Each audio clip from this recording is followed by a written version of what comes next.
नमस्कार, स्वदेश न्यूज देख रहे हैं आप। मैं हूं आपके साथ राखी और बात करेंगे ब्लैक फंगस पर। अलर्ट हो गई है सरकार। दरअसल कोरोना संक्रमण के बीच ब्लैक फंगस की दस्तक ने शासन प्रशासन की मुसीबत बढ़ा दी है, जिसके बाद इस फंगस इन्फेक्शन से निपटने के लिए अब सरकार अमेरिका के डॉक्टर्स की मदद ले रही है।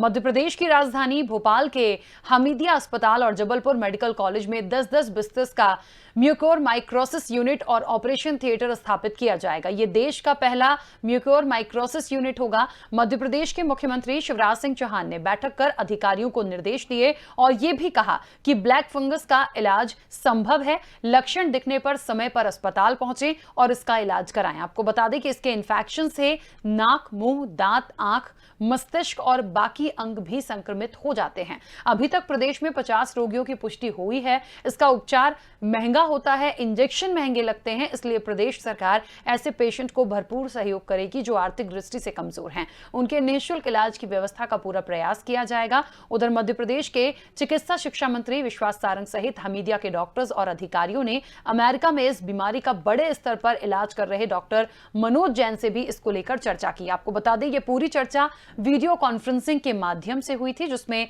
डॉक्टर मनोज जैन द्वारा प्रेजेंटेशन के माध्यम से म्यूकोर बीमारी के कारण फैलाव, उसका आधार, प्राथमिक लक्षण की पहचान, इलाज और उपचार को लेकर पूरा मंथन किया गया है। और इसको लेकर जिस तरीके से हमने पहले भी कहा कि सरकार अलर्ट हुई है, तो क्या कुछ कहना है शिवराज सिंह चौहान का, जो कि मध्य प्रदेश के मुख्यमंत्री हैं, और चिकित्सा शिक्षा मंत्री विश्वास सारंग का क्या कुछ कहना है, चलिए सुनते हैं।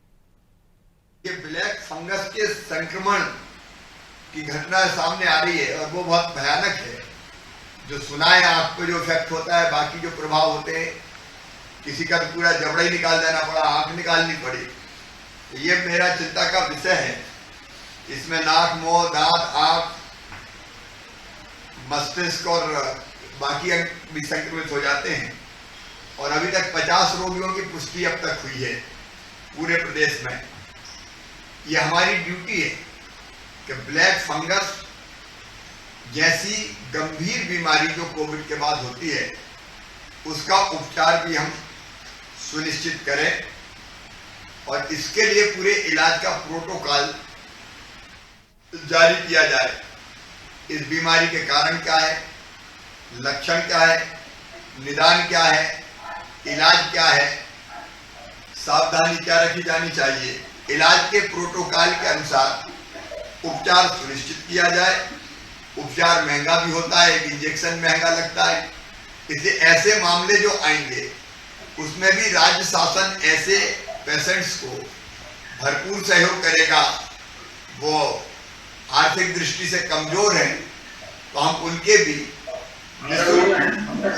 निःशुल्क इलाज की व्यवस्था सुनिश्चित करने का पूरा प्रयास करेंगे। वो नेत्र रोग विभाग, न्यूरोलॉजी, मेडिसिन, इन चारों विभाग को मिलाकर हम भोपाल और जबलपुर मेडिकल कॉलेज में इसकी यूनिट शुरू करेंगे। ये भी देखने आया है कि इस बीमारी में सर्जरी की ज़रूरत होती है। ऑपरेशन थिएटर की व्यवस्था की गई है और जो ड्यूरिंग पॉजिटिव होते हुए ही इस बीमारी से ग्रसित होंगे तो उनके लिए भी अलग से ओटी की व्यवस्था की गई है। डॉक्टर्स जो कि अलग अलग विभाग के थे, उन्होंने उनके साथ चर्चा में हिस्सा लिया। जो भी प्रश्न थे, जो भी क्वेरीज थी, उसका निदान हुआ और हमने ये निश्चय किया है कि अब हम इस विंग को, इस यूनिट को स्थापित करेंगे। तो देखा आपने किस तरीके से तैयारियां हो रही हैं। ब्लैक फंगस पर सरकार अलर्ट हो गई है। इस चर्चा को हम आगे बढ़ाएंगे और हमारे साथ कई मेहमान जुड़े हैं। सबसे पहले आपका परिचय करा दें। बीजेपी प्रवक्ता नेहा बग्गा जी हमारे साथ जुड़े हैं। नेहा जी, बहुत स्वागत चर्चा में शामिल होने के लिए। कांग्रेस का पक्ष रखने के लिए ब्रजेश पांडे जी हमारे साथ जुड़े हैं। ब्रजेश जी, आपका भी बहुत स्वागत है। और राजनीतिक विश्लेषक के रूप में रमेश शर्मा जी हमारे साथ जुड़े हैं। रमेश जी, आपका भी बहुत स्वागत है। चर्चा की शुरुआत नेहा जी सबसे पहले आपसे करना चाहती हूं कि वाकई में इस कोरोना संक्रमण के बाद ये ब्लैक फंगस ने जरूर मुश्किलें भी बढ़ाई हैं, चिंताएं भी बढ़ाई हैं और अभी से सरकार का अलर्ट होना अच्छा है। जिस तरीके से अमेरिकी डॉक्टर से बात की जा रही है या यहाँ पर भी जो बात की गई है भोपाल जबलपुर के लिए 10-10 बिस्तरों की एक पूरा यूनिट तैयार करने की बात की जा रही है, इसको कैसे इम्प्लीमेंट किया जाएगा और कितनी जल्दी, क्योंकि कुछ पेशेंट ऐसे ही हैं जो यहाँ पर मिलना शुरू हो गए हैं। निश्चित ही राखी जी, देखिए जब से ये पैंडेमिक आया है लगभग आप ये समझिए कि हर दिन चुनौती बढ़ा है। और अब ये जो ब्लैक फंगस की बात है इस पे भी लगातार जो हमारे डॉक्टर्स हैं, विशेषज्ञ हैं, इसके बारे में और से ज्यादा जानकारी एकत्रित करने का काम कर रहे हैं। इस पे बेहतर इलाज किस तरीके से मुहैया कराया जा सके इस पे सरकार लगातार बैठकें कर रही है, विशेषज्ञों से चर्चा कर रही है और इसकी तैयारी ऑलरेडी चालू हो गई है। जैसे कि आपने बाइट में दिखाया कि जो कोरोना के समय पॉजिटिव रहते हुए अगर वो इस बीमारी की चपेट में आ जाते हैं तो उन पे विशेष ध्यान दिया जाएगा। जो गरीब हैं उनका मुफ्त में इससे इलाज जो है वो मुहैया कराया जाएगा। इसके लिए जो जरूरत इंफ्रास्ट्रक्चर की जरूरत है उस पर विशेष ध्यान दिया जा रहा है। किस तरीके से उसको बेहतर उपलब्ध कराया जा सके, किस प्रकार का इसका इंफ्रास्ट्रक्चर होना चाहिए, उस पर सरकार का विशेष ध्यान है। तो मुझे लगता है कि एक चुनौती की तरह सरकार देख रही है और जैसे ही ये नोटिस में आया है तत्काल प्रभाव से सरकार ने इस पे काम करना शुरू कर दिया है। बिल्कुल। ब्रजेश जी, आप क्या कहेंगे? पहले तो मैं आपका एक मत ही जानना चाहूंगी इसमें कि आखिरकार इसके लिए ब्लैक फंगस के लिए जो किया जा रहा है, जो कहा गया है और जो तैयारियां शुरू की गई हैं वो बिल्कुल ठीक है? देखिए राखी जी, कोरोना के बाद इस तरह की जो भी बीमारियां सामने आ रही हैं और उसको लेकर के केंद्र सरकार, राज्य सरकार जो भी तैयारी कर रही है वो ठीक है, वो आवश्यक है। और इसको लेकर के ICMR ने एक एडवाइजरी भी जारी किया है और जिसमें साफ तौर से कहा है कि जिसका डायबिटीज कंट्रोल में न हो और जिसके पास जो कैंसर तरह की बीमारी है जिसके साथ जुड़ी हुई हो और अन्य बीमारियां जिसके साथ जुड़ी हो, इसको लेकर के इनको सतर्क रहने की आवश्यकता है। क्योंकि कोरोना केसेस जो है वो रिकवर तो हुए हैं लेकिन कोरोना केसेस की संख्या घटी नहीं है। दोनों चीजें अलग अलग हो जाती हैं। हम समझते हैं कि इतनी गंभीर बीमारी के लिए सरकार की बंदोबस्ती आवश्यक है। इसमें कुछ चीज सरकार को और जोड़ना पड़ेगा, जो मैं आपको दूसरे प्रश्न जवाब तारांकित प्रश्न लेंगी तब मैं आपको बता दूंगा। लेकिन मेरा मानना ये है कि इसमें हाई डोज स्टेरॉइड्स अस्पतालों को भी ब्लैक फंगस से बचाना पड़ेगा। और सबसे बड़ी बात यह है कि जो भी रिकवरी केसेस हुए हैं, रिकवरी के बाद ही ब्लैक फंगस की शिकायतें आई हैं, जिसको हम लोग म्यूरो माइक्रोसिस भी कहते हैं। तो सर्जरी की आवश्यकता की बात अभी प्रदेश के स्वास्थ्य मंत्री जी कह रहे थे, लेकिन हम समझते हैं कि ये इतनी गंभीर बीमारी है कि इसके लिए सरकार को अपने चैनलों के माध्यम से लोगों को एविडेंस लाना पड़ेगा और बताना पड़ेगा कि अगर आप डायबिटिक पेशेंट हैं और कोरोना से अगर आप बीमार पड़े हैं तो उसके लिए आपको शुरू से अपने शरीर का रेजिस्टेंस पावर बढ़ाना पड़ेगा और छोटी छोटी चीजें योगा वगैरह करना चाहिए। इसमें कोई किसी तरह का परहेज नहीं करना चाहिए। जरूर नहीं कि योग से आपको हर चीज की मुक्ति मिल जाएगी, लेकिन योग एक साधन है जो मनुष्य के चक्षु बिंदु से लेकर प्रोटोप्लाज्म तक अपना व्यापी असर डालता है। तो सरकार को इन चीजों को आम जन तक पहुंचाना पड़ेगा, खासतौर से शहरी क्षेत्र से ग्रामीण क्षेत्रों तक, क्योंकि गांव के लोग आज भी मधुमेह को लेकर के बहुत लापरवाह होते हैं। उनको ये लगता है कि हम चूंकि इतना हमारे रेजिस्टेंस पावर शरीर का अधिक होता है तो अपने शरीर को हम ठीक रखते हैं, इसलिए इससे हम लोग इस बीमारी को भी हम लोग झेल लेंगे, ऐसा होता नहीं है। मेडिकल साइंस की चीजें जो हैं वो अपने आप में लोगों के सामने आती हैं। जो वैज्ञानिक बता रहे हैं, जो विशेषज्ञ डॉक्टर बता रहे हैं, उनकी बातों को लोगों को सुनना चाहिए और उस पर अमल करना चाहिए, क्योंकि इससे सबसे बड़ी बात है कि आंखों को खतरा होता है, आंखें जा सकती हैं, जो नेत्र ज्योति जो होती है अगर शरीर की चली गई तो फिर मनुष्य का जीवन निरर्थक हो जाता है। तो हम समझते हैं कि इन चीजों से बचने के लिए सरकार को साथ साथ सबके समाज के सभी लोगों के बीच में एवेरेंस आना पड़ेगा, नहीं तो बड़ी मुश्किल पड़ जाएगी। और ये बीमारी तो ये ऐसी है कि लंग्स से लेकर के इसका असर जो है म्यूकोमाइकोसिस जो होता है ब्लड तक में होता है। तो इसको सबकी आपस में मेल जोल से, सरकार से, वो विपक्ष के, सबके आपस में मेल जोल से ही और समाज के लोगों के मेल जोल से ही इस बीमारी से लड़ा जा सकता है। ठीक है रमेश जी, क्या लगता है इस कोविड के साथ में, क्योंकि कोविड अभी गया नहीं है, इस कोविड के साथ में ये ब्लैक फंगस कितनी बड़ी परेशानी सरकार के लिए मानी जा सकती है? हालांकि सरकार ने प्रयास जरूर शुरू कर दिए हैं, कुछ पेशेंट मिले हैं, उनका ट्रीटमेंट जरूर हो रहा है, लेकिन कहीं ना कहीं थोड़ी सी चिंता का विषय जरूर है। देखिए, स्वाभाविक रूप से ये बड़ी चिंता का विषय है और अभी कोविड न केवल गया, कोविड है बल्कि उसके नए खतरे की सूचनाएं भी आती चली जा रही हैं। तो सरकार को तो अपनी जगह समस्या है ही, लेकिन समाज के लिए ज्यादा चिंता की बात है। भाई सरकार से जितना बनेगा उतना वो करेंगे, और नहीं भी बनेगा तो वो अपना कुछ भी दाएं बाएं अपनी बचत को निकालेंगे। लेकिन ये बहुत जबरदस्त संकट एक आ रहा है, और इसमें समाज को बहुत अवेयर होने की जरूरत है, जागरूक होने की जरूरत है। उसकी बीमारी एक साइड इफेक्ट जरूर छोड़ती है। अभी तो ये ब्लैक फंगस दिखाओ, आप मान करके चलिए कि इस बीमारी से शरीर के कुछ साइड इफेक्ट जरूर होंगे। उसका कारण ये है कि कोई भी बीमारी जब आती है तो जो हमारे भीतर के जो एंटीबॉडी के सेल होते हैं, प्रतिरोधक क्षमताएं होती हैं, इसके कई सेल को डैमेज करती हैं। तो लगभग 4 करोड़ सेल्स हमारी बॉडी में होते हैं। उसमें से हर कौन सा सेल किस चीज की शरीर की हिफाजत कर रहा है, और सेल्स के डैमेज हो जाने से शरीर में कौन सी बीमारी उत्पन्न होगी, ये अभी बिल्कुल कहा नहीं जा सकता। पूरी दुनिया अंधेरे में है, क्योंकि आप दुनिया जो साइंस चल रही है वो एक कदम पीछे चल रही है, बीमारी आगे चल रही है। जब वो आगे बढ़ जाती है तब उसका उपचार ढूंढते हैं, और जब हम वहां पहुंचते हैं वो बीमारी 2 कदम और आगे बढ़ जा रही है। आप इसी को ही देख लीजिए, कोविड को ही देख लीजिए। हमने अगर उसका खोजा तो आप ये देख लीजिए, पहले सीनियर सिटीजन पर हमला किया, इस समय वो जो औसत एज है प्रौढ़ पर हमला कर रही है, अब नया यूथ बच्चों पर हमला करेगी। तो मोटे तौर पर बीमारी एक कदम आगे चल रही है। उसका सबसे अच्छा उपाय ये है कि हम क्षमताएं, शरीर की क्षमता लेना नहीं है। टेंशन लेने से होते हैं, आपकी एनर्जी खत्म डाउन होता है। कितना हम हंस सकते हैं उतना हम हंसने की बात करें, कितना हम सकते हैं, कितनी चीजें हैं। तब मुझे तो हैरत हुई कि जरा सी सरकार ने छूट तो लोग दुकानों के लिए लाइन लगा कर खड़े हो गए दिल्ली। तो शरीर को कहिए क्या चीजें हो सकती हैं जो शरीर की इम्यूनिटी है, उन चीजों को खाइए। और दूसरा, ये मेरा अपना प्रयोग है कि लग रहा था कि ये कुछ दस्तक हुई, जख्म शुरू हुई थी, वो उसकी पहली पहचान।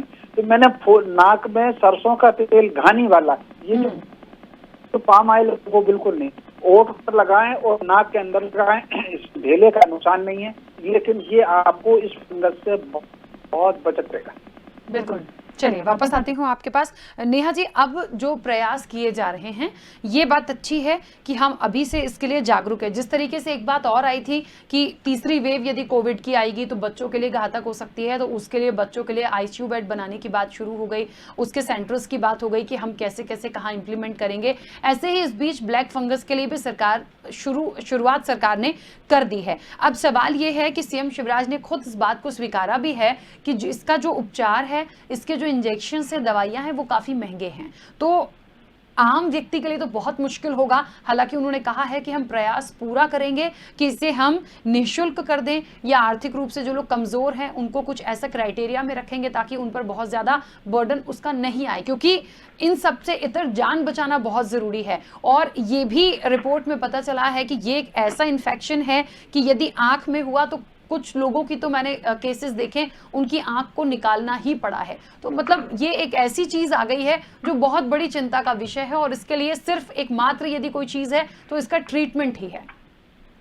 देखिए राखी जी, बिल्कुल सही बात है, और यही कारण है कि इसकी गंभीरता को देखते हुए जिस तरीके का ये इन्फेक्शन है, जैसा विशेषज्ञों द्वारा बताया गया है कि ये नाक में, मुंह में, दांत में, आंख में, बल्कि मस्तिष्क और बाकी अंगों में भी इसका संक्रमण जो है फैल सकता है। उसकी गंभीरता को समझते हुए माननीय मुख्यमंत्री जी ने सबसे पहले यह आह्वान किया है कि इस प्रकार का कोई भी सिम्टम दिखता है तो तत्काल जो पेशेंट है वो इसे छुपाए ना, घर पर स्वयं इलाज करना ना शुरू कर दे और डॉक्टर्स के संपर्क में आए।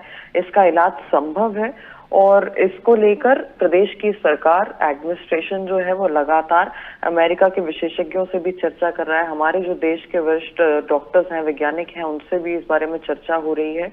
और जैसे आपने कहा कि मेडिसिन जो हैं, इसकी इंजेक्शन जो है वो महंगा है, उस दृष्टि को रखते हुए वो भार ना पड़े एक आम नागरिक पे जो आर्थिक तौर पर कमजोर है, सरकार उन सबका इलाज मुफ्त में मुहैया करवाएगी। और आने वाले समय में जो हम इसमें आगे बढ़ेंगे, मुझे लगता है कि अगर जरूरत पड़ी तो जिस तरीके से आयुष्मान योजना कोरोना के पेशेंट्स के लिए लाई गई है, जो आर्थिक तौर पर कमजोर हैं, सरकार उनके लिए मुफ्त में इलाज मुहैया करवा रही है। इसमें भी मिडिल क्लास और लोअर मिडिल क्लास से लेकर जो बहुत ही कमजोर जिनकी आर्थिक स्थिति है उसका सरकार ध्यान रख रही है, इसका भी रखेगी। पर अभी सबसे ज्यादा आवश्यक ये है कि सरकार अपनी तरफ से पूर्ण तैयारी कर रही है, आगे चल रही है। और ये भी देखने में आया है कि मध्य प्रदेश का ये अपने आप में पहला अस्पताल होगा मीडिया का भोपाल में, जिसमें 10 बिस्तरों का अस्पताल तैयार किया जा रहा है। जबलपुर में 10 बिस्तरों का किया जा रहा है। इसकी गंभीरता को सरकार ले रही है, जनता भी इसको गंभीर तरीके से ले और सबसे पहले लक्षण दिखने पर तुरंत संपर्क करे, घर पर इलाज ना करे। बिल्कुल ब्रजेश जी, एक बात और है, इससे निपटने के लिए देखिए प्रयास के तौर पर जो कुछ किया जा रहा है और क्या इम्प्लीमेंट होगा, कितना होगा, क्या किया जाना चाहिए, विपक्ष की क्या भूमिका होगी। मैं ये सवाल इसलिए कर रही हूं क्योंकि ये चाहे कोविड हो, उसकी पहली वेव रही हो, दूसरी हो या तीसरी हो, या फिर आज ब्लैक फंगस की बात हो, एक जगह पर बैठ के ये एक ऐसा विषय है कि सबसे पहले इससे जीतना हम सबके लिए बहुत जरूरी है। तो विपक्ष इसके लिए क्या अपनी तरफ से कोई बात करेगा? क्योंकि हमने देखा है इस कोविड कॉल में कांग्रेस के भी कई लोगों ने लोगों की मदद की और अपनी तरफ से जितना प्रयास कर सकते थे प्रयास किया, निश्चित तौर पर किया गया है। हम ये नहीं कहेंगे कि विपक्ष से कभी कोई आया नहीं, लेकिन इन तमाम चीजों के लिए भी एक उम्मीद होती है कि बैठकर बात की जाए, कोई अच्छा सुझाव है तो वहां तक पहुंचाया जाए। निश्चित रूप से राखी जी, आपने बहुत ही जेन्युइन क्वेश्चन लिया इस पूरे डिबेट में। मैं समझता हूं कि विपक्ष के रूप में कांग्रेस और सभी विपक्षी दल, जैसे आज ही देश के 12 विपक्षी दलों ने, इसमें कांग्रेस की यूपीए चेयरपर्सन सोनिया गांधी जी, शरद पवार जी, उद्धव ठाकरे जी, अखिलेश यादव जी, ममता बनर्जी, इन सब लोगों ने प्रधानमंत्री मोदी जी को बिंदुवार बातें लिखी, जिसमें मुख्य बात है कि पूरे देश के अंदर वैक्सीन जो है निःशुल्क लगाई जाए, उसमें किसी तरह का भेदभाव न बरता जाए, न अमीर न गरीब, कई सारी बातें उसमें लिखी गई। हम समझते हैं कि चूंकि ब्लैक फंगस की जो बीमारी है वो इस देश में नई बीमारी नहीं है। आज मैं एक नेशनल चैनल में जो सीनियर ईएनटी स्पेशलिस्ट हैं डॉक्टर बगीश पाड़ियार, उनका एक डिबेट देखा। उसमें उन्होंने बहुत अच्छी बात बोली। पहले भी कैंसर पेशेंट लोगों को और खासतौर से डायबिटीज पेशेंट लोगों को ये बीमारी हुआ करती, उन्होंने उसके लिए तथ्य भी बताए। हम सबसे बड़ी बात यह है कि इस बार की जो बीमारी ब्लैक फंगस आई है, जिस जगह पर ये बीमारी हो जाती है राखी जी, उसके बाद वहाँ का ब्लड सर्कुलेशन पूरी तरह से रुक जाता है और ब्लड सर्कुलेशन रुक जाएगा, जिससे शरीर के आगे की ब्लड की सप्लाई होती है, ये एक बड़ा खतरनाक स्थिति हो जाती है। इसीलिए आंख निकालनी पड़ता है या उससे को पूरा काटना पड़ता है, बहुत ही खतरनाक तरीके से बीमारी होती है। और अभी डॉक्टर रमेश शर्मा साहब ने, नेहा भाग्य जी ने बिल्कुल ठीक लाइन पे बात किया। मैं सहमत हूं इनके तर्कों से, क्योंकि अगर शरीर का इम्यून सिस्टम अगर कमजोर रहेगा तो कोई भी बीमारी, शरीर को प्रतिरोधक क्षमता कमजोर रहेगी तो कोई भी बीमारी शरीर के अंदर चोट पहुंचाने में बहुत टाइम नहीं लगा। इससे बचने का सबसे सहज तरीका ये है, जो कोरोना से बचाव के लिए होता है, कि स्टेरॉइड की हाई डोज इस्तेमाल करना चाहिए, क्योंकि कोरोना के बाद के जो साइड इफेक्ट होते हैं वो 15-20 दिन के बाद के बड़े खतरनाक होते हैं। उस समय ही शरीर की प्रतिरोधक क्षमता का असली आंकलन होता है और मूल्यांकन होता है। तो ये हाई डोज डॉक्टर देते ही हैं, देना भी चाहिए। विपक्ष ने इसके लिए जो है देश के चिकित्सा मंत्री को पत्र लिखा है और बताया है कि ये चीज डायबिटीज पेशेंट में ज्यादा समझ में आ रहे हैं, चाहे वो मुजफ्फरपुर की घटना हो, चाहे वो नोएडा की घटना हो, चाहे मध्य प्रदेश की घटना हो, चाहे बुलंदशहर की घटना हो, कई जगह पे जितने केसेस आए हैं वो कोरोना पेशेंट में ज्यादा आए हैं। तो इसमें जरा सा भी लक्षण अगर सिम्टम दिखते हैं तो डॉक्टरों को लापरवाही से बचना पड़ेगा। नेजल एंडोस्कोपी की जरूरत पड़े वो भी करना पड़ेगा, क्योंकि नेजल एंडोस्कोपी और नेजल बायोप्सी ही इसका एक विकल्प है जो रास्ता बना सकती है। जितनी जल्दी बीमारी पकड़ में आएगी उतना बेहतर रहेगा। लेकिन इन सबसे बड़ी बात यह है कि चूंकि ब्लैक फंगस जो होता है वो शरीर का इंटरनल फंगल संक्रमण होता है, तो जो इंटरनल फंगल इन्फेक्शन होता है तो उसके लिए क्या होता है कि शरीर के अंदर गुच्छे बनने तैयार हो जाते हैं, ब्लड क्लॉटिंग भी होने लगती है, बहुत सारी चीजें, इसमें खुजली भी होने लगती है, उस पोर्शन में खुजली होने लगती है। लेकिन ये सब ट्रीटमेंट होने से जो है ठीक हो सकती है, इसको ज्यादा पैनिक न बनाया जाए। सरकार जितना अच्छे से अच्छे तरीके से, जैसे मध्य प्रदेश में शिवराज सिंह जी ने शुरुआत किया, हम समझते हैं 10 बिस्तरों का अस्पताल जहां जहां भी आप नया बना रहे हैं कोविड सेंटरों के लिए, 10 या 15 बिस्तरों का अस्पताल हर जगह इसी के लिए बनाए, क्योंकि देश के अंदर 50-60% लोग डायबिटीज की समस्या से जूझते हैं। उनको ये बीमारी जो है बहुत अपने उसमें चपेट में लेती है। इसके बाद दांत का टूटना और जबड़ों में दर्द होना, दर्द के साथ धुंधला और दोहरा दिखाई देना, सीने में दर्द होना, सांस लेने में तकलीफ होना, ऐसे बहुत सारे इफेक्ट होते हैं। नजल कंजेक्शन यानी नाक के पास जो ललिमा होती है वो उसका लाल पड़ जाना, US centre for disease control, इसको भी देखना पड़ता है। तो ये बहुत सी चीजें हैं जिसमें 54% लोग अभी डेथ कर रहे हैं। उसमें देख रहा था पूरा आंकड़ा उठा करके लैपटॉप में। तो इससे बचना पड़ेगा, क्योंकि इसमें क्या है कि जिस सिचुएशन में मरीज होगा उसका जो कीटाणु होगा और उसकी जो बीमारी होगी वो फंगल इन्फेक्शन पे ज्यादा प्रभाव डालेगा। और इससे बचने के लिए हम सबको प्रयास करना पड़ेगा। यद्यपि ICMR ने एक एडवाइजरी जारी की है, सरकार को उस पर ध्यान देना चाहिए और स्वास्थ्य मंत्रालय को खास तौर से, क्योंकि Indian council of medical research जो है वो बड़ी ही सूझबूझ के बाद कोई एडवाइजरी जारी करती है। स्क्रीनिंग करना पड़ेगा, डायग्नोसिस करना पड़ेगा, मैनेजमेंट को लेकर के सरकार को सूचनांकन करना पड़ेगा, तभी इस बीमारी से हम निजात पा सकते हैं। बिल्कुल ठीक बात है। रमेश शर्मा जी, अभी फिलहाल इस कोविड की जंग के साथ साथ मुझे लगता है ये ब्लैक फंगस भी बहुत बड़ी चुनौती है सभी के लिए। इससे जीतने के लिए आपका कोई सुझाव फिलहाल, क्योंकि देखिए हमीदिया में तो ट्रीटमेंट हो ही रहा है, डॉक्टरों की अलग से टीम भी बनाई गई है, 10-10 बिस्तरों की जो यूनिट अलग से तैयार होनी है उसके लिए काम शुरू करने की बात हो रही है। जो प्रयास हो सकता है इसके साथ तीसरी वेव हो या ना हो, संभावित बच्चों के लिए बहुत ये घातक हो सकती है यदि आती है, तो ये जो काम शुरू हो गए हैं या सामने आ रहे हैं, देखिए कुछ होता है या कुछ पे तैयारी होती है तो वो हमारे बीच आती है तो लगता है एक पॉजिटिविटी आती है कि हाँ इसकी रोकथाम के लिए काम हो रहा है। लेकिन आपकी तरफ से कोई सुझाव, यदि कहीं कोई कमी दिखती हो या आपको लगता है कि इन चीजों को शामिल किया जा सकता है? करके ये इतना बड़ा संकट है पूरी पर, हमारे देश पर, हमारे प्रदेश पर और हमारे शहर पर, इसमें जो कर रहा है वो बहुत अच्छा कर रहा है। मेरा तो सजेशन प्रत्येक नागरिक है कि सबसे पहले तो वो अपना आत्मबल बढ़ाएं। मोटे तौर पर मान करके चलिए कि आपकी जो चेतन शक्ति है वो 15% है, अवचेतन की शक्ति 85% है, और अवचेतन जो सबकॉन्शियस माइंड होता है वो आपके कॉन्शियस माइंड को संचालित करता है, और अब जो सबकॉन्शियस माइंड होता है वो यूनिवर्स की एनर्जी से जुड़ा रहता है। यदि आपने चेतन मन में अपना आकल कर लिया और ये मान करके चल लिया मैं तो रोग को बिल्कुल मेरा कुछ नहीं बिगाड़ पाएगा, ये कर लिया, लेकिन इसमें एक राई रत्ती सुई के बराबर भी शंका ना हो, और ये मैसेज कहीं ना कहीं अवचेतन में अगर ट्रांसफर होकर के चला गया, मान करके चलिए कि कोरोना आएगा और उस पर आप विजित होंगे। व्यक्ति जो जीतता है वो चाहे बीमारी से जीते, युद्ध में जीते, जिंदगी की सफलता में जीते, मैदान में जीते, वो उससे अपने आत्मबल के आधार पर जीतता है। और जिसका आत्मबल अगर कमजोर हो गया वो आदमी औंधे मुंह गिरता है, जिंदगी में भी, युद्ध में भी और बीमारी में भी। तो सबसे पहले तो आत्मबल बढ़ाना। आत्मबल बढ़ाने के लिए क्या हमारा भोजन सिस्टम हो सकता है, क्या हमारा व्यायाम हो सकता है, क्या सोचने का तरीका हो सकता है, क्या पढ़ने का तरीका हो सकता है, और किन लोगों से बात करने का तरीका हो सकता है। मैं निजी अनुभव अगर आपकी अनुमति हो तो बताऊं, मैंने सबसे पहले अपने सारे मित्रों को कहा कि मुझसे स्वास्थ्य का कोई हालचाल ना पूछे, कि कोई व्यक्ति जब स्वास्थ्य का हालचाल हमसे पूछता तो हमारा जो मस्तिष्क है हमारा उस बीमारी पर चला जाता है, और जैसे ही चला जाता है तो कहीं ना कहीं उसकी फिक्र बनने लगता है। उसके बजाय हम जो है फिल्मों के बारे में सोचें, हेमा मालिनी कैसा डांस करती है उसके बारे में सोचें, भगवान जी ने किस पर कौन सी कृपा की उसके बारे में सोचें, मीरा पर कितने प्रसन्न हुए कि वो जहर का प्याला पी गई और उसको कुछ नहीं हुआ। तो ये जो है कहीं ना कहीं हम ईश्वर की शक्ति के ऊपर, मन की शक्ति के ऊपर, उसकी तरफ ध्यान रखें, ये बीमारी कुछ नहीं कर पाएगी।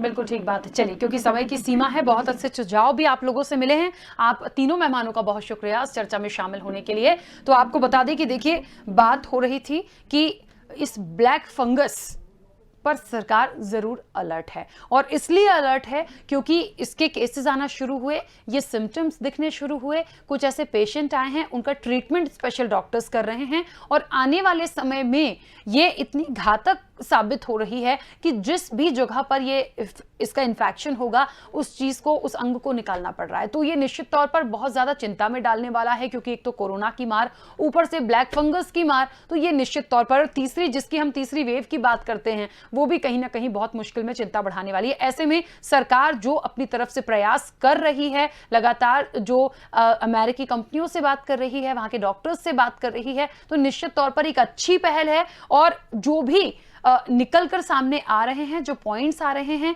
जो लक्षण बताए जा रहे हैं, मुझे लगता है कि नेहा जी ने भी इन तमाम बातों को बोला है, सभी ने बोला है, अपील की है, और हम भी करेंगे कि यदि ऐसे कोई सिम्टम्स किसी के सामने आते हैं या किसी को हैं तो प्लीज उसे बिल्कुल भी मत छुपाइए, इसका इलाज कीजिए। सरकार ने भी कहा है यदि महंगा इंजेक्शन, महंगी दवाई हो सकती है, लेकिन वो प्रयास करेगी कि आर्थिक रूप से कहीं ना कहीं जो सरकार का सहयोग होगा वो ट्रीटमेंट में दिया जाएगा। लेकिन आपको इसे छुपाना नहीं है, इसको बताना है और इससे बिल्कुल घबराना भी नहीं है। इस चर्चा में इतना ही, दीजिए इजाजत, नमस्कार।